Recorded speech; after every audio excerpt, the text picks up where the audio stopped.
Good afternoon, class.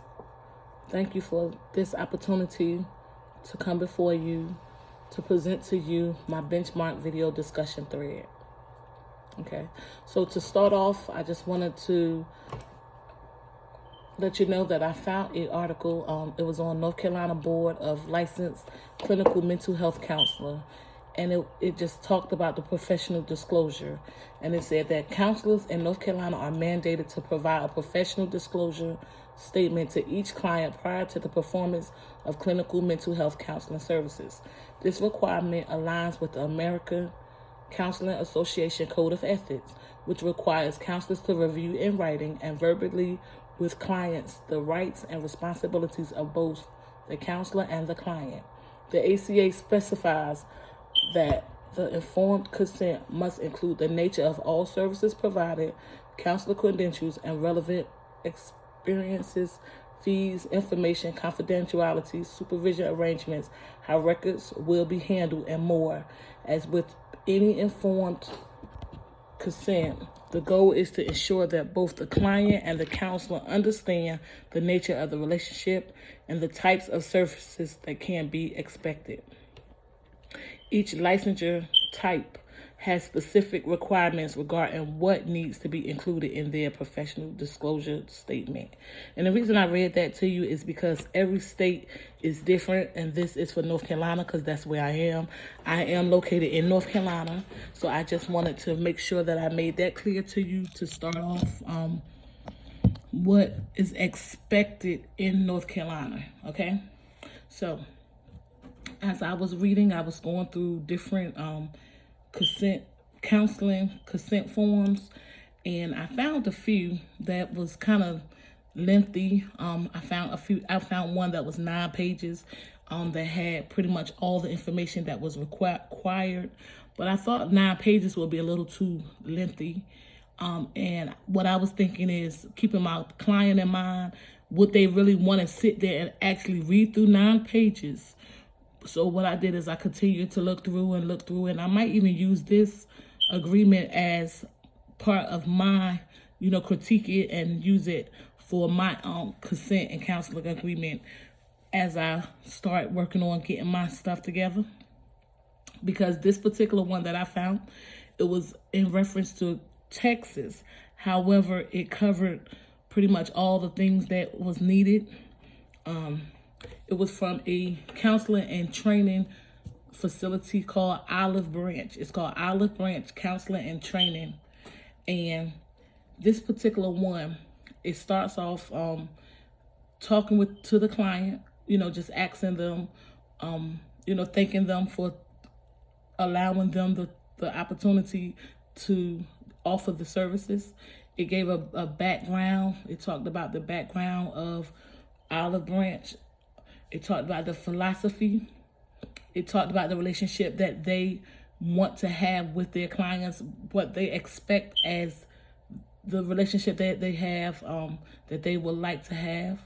They included the importance of being accessible, that they are there at any time, whether they want to reach them by text or voicemail.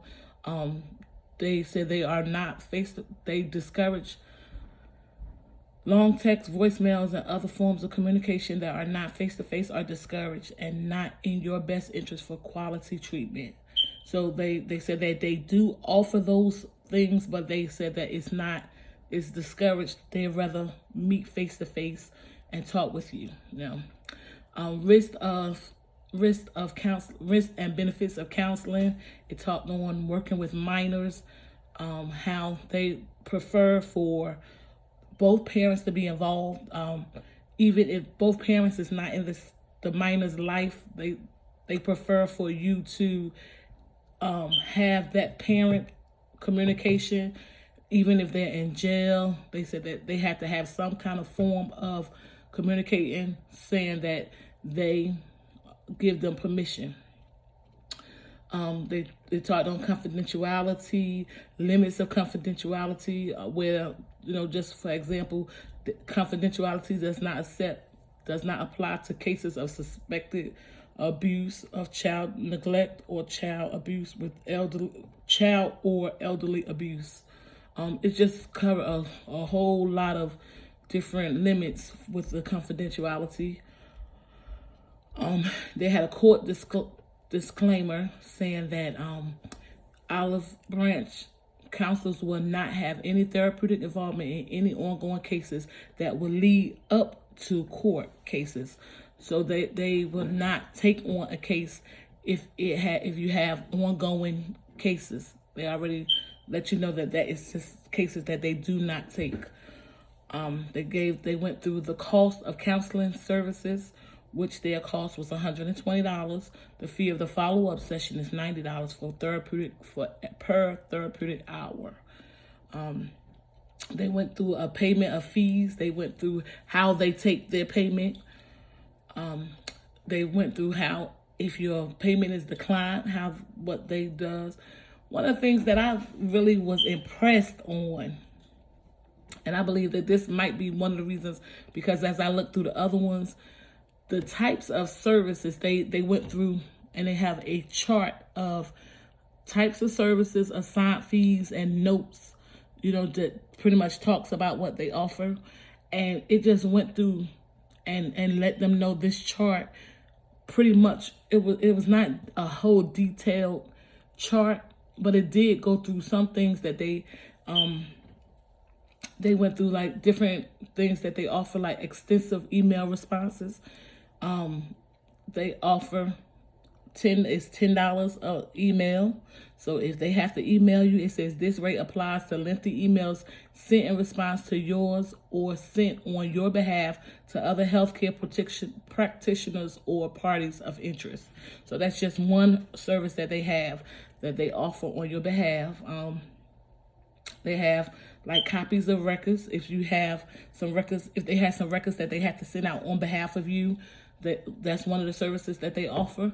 They have a charge of $25, so they charge for everything that they do. There is a charge. They specify that there is a charge for every service that they offer. And for instance, like I said, the copy of records, it says this is a flat rate and must be paid by debit or credit card at that time. They do not accept cash. Okay, so they go into detail, like I said, about every type of service that they offer. It goes consent regarding electronic medical records, health information, privacy policy summaries. It goes into detail about the written, everything that you would think of is in this paper. And like I said, every other one that I looked up had all this information, but it was in detail, just like this. However, it was 9, 10, 11 pages. So I thought that this one was really clear. The expectations was clear. It talks about what they expect, even down to like what I said about the payment, that all their services, they have clear and precise detail of everything that they offer, what they expect, the expectations. Although it specified the types of services that they provided, one of the things that I really expected to see in here, and that's one of the things, this is my outlook on this particular consent form. The one thing that I expected to see was the clear role of therapy that they offer, or maybe assignments or methods that was available. They did not go into any detail about what kind of methods that they do have available, even though they did touch on the types of services that they offer. But I was expecting to see that in this particular article, and I did not see that. But anyway, I really enjoyed it. Everything lined up with the APA account. And I just wanted to say thank you for the time that it take. I know this is a kind of lengthy video, but I just wanted to touch on in basis on what I saw as I read through here, as I read through articles, the different articles. It lined up with the ACA, American Counseling Association. Everything lined up. And I just wanted to say thank you for this time. You have a good day.